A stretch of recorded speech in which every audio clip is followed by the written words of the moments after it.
Olá! Hoje a gente vai mergulhar numa ideia bem interessante. Como é que 4 textos antigos, super diferentes entre si, tanto na origem quanto no estilo, podem se conectar e juntos oferecer um guia para a vida que é surpreendentemente coeso?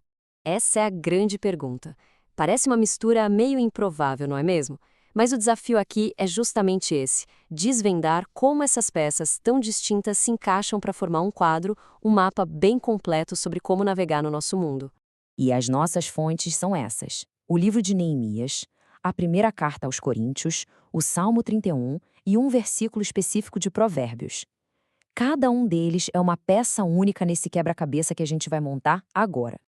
Então, como é que a gente vai organizar isso? Nossa jornada vai passar por 3 esferas da existência. A gente começa no mundo público, depois vai para o pessoal e, por fim, mergulha no nosso eu interior. A primeira parada é a esfera pública, a vida em comunidade, a liderança, a ação. E para entender isso, vamos olhar para a incrível história de Neemias e a reconstrução dos muros de Jerusalém. E tudo começa aqui.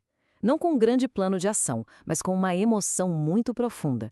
Neemias fica sabendo que a cidade dele está em ruínas e a primeira reação é de luto, de oração. Esse é o ponto de partida de toda a jornada. Agora, o que é fascinante aqui é o tempo. Repara só no intervalo entre ele receber a notícia e finalmente agir. Não foi algo impulsivo. Foram meses. Meses de reflexão, de luto, de planejamento cuidadoso antes mesmo dele fazer o pedido ao rei. A grande ação pública começou no silêncio e na preparação. E aí, a estratégia dele se desenrola de uma forma brilhante. Primeiro, uma avaliação secreta, noturna, para entender o tamanho real do problema, sem alarde.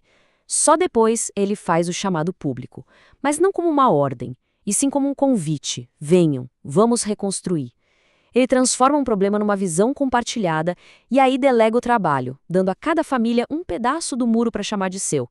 É uma verdadeira aula de liderança comunitária.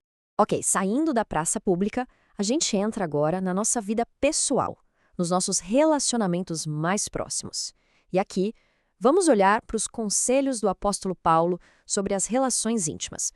A comunidade de Corinto, na época, estava cheia de dúvidas bem práticas, sabe? Sobre casamento, sexo, vida de solteiro. E as respostas de Paulo trazem princípios que, de certa forma, ecoam até hoje.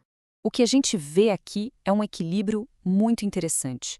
Para quem é casado, a ênfase é total na mutualidade, na responsabilidade um com o outro. O corpo não é uma propriedade individual, mas algo compartilhado. Já para os solteiros, existe uma valorização desse estado, mas também um reconhecimento bem realista da paixão humana. A mensagem é que não existe um caminho único que sirva para todo mundo. Então, o ponto central é este: não importa a situação. Os princípios por trás são sempre respeito, contentamento e devoção. Não se trata tanto de seguir regras rígidas, mas de cultivar uma atitude de honra mútua e encontrar propósito na condição em que cada um está. Agora, vamos ainda mais fundo. Do público para o pessoal e do pessoal para o nosso mundo interior. Como a gente lida com a ansiedade, com o medo, com a angústia. Para isso, a gente se volta para uma canção, um poema, o Salmo 31. Essa é uma pergunta que todo mundo já se fez em algum momento. O interessante é que o Salmo não foge do problema, ele encara a angústia de frente e oferece um caminho através dela, não ao redor dela.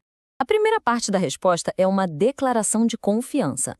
Mesmo no meio do caos, o salmista afirma que existe uma bondade armazenada, como um tesouro de proteção, para quem busca refúgio em algo maior que si mesmo.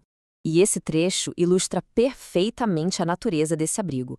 Não é um santuário só contra perigos físicos, mas também contra ataques sociais, verbais, contra as intrigas humanas e as línguas acusadoras. É um lugar de segurança emocional e espiritual. Mas essa jornada interior não termina com a gente se escondendo. Depois de encontrar segurança nesse abrigo, o tom do salmo muda. Ele se transforma de um pedido de ajuda em um chamado à ação para o coração.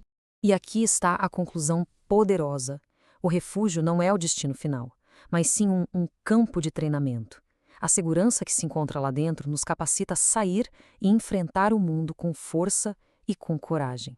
Bom, nós vimos o público, o pessoal e o interior. Mas falta uma última peça, um provérbio que funciona como o alicerce que sustenta tudo isso.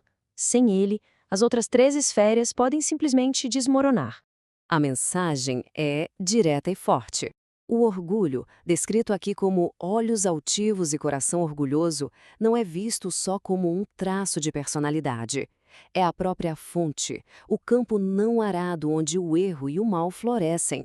Agora vamos conectar tudo. Pensa bem. Na esfera pública, o orgulho teria transformado o projeto de Neemias numa busca por glória pessoal, não comunitária.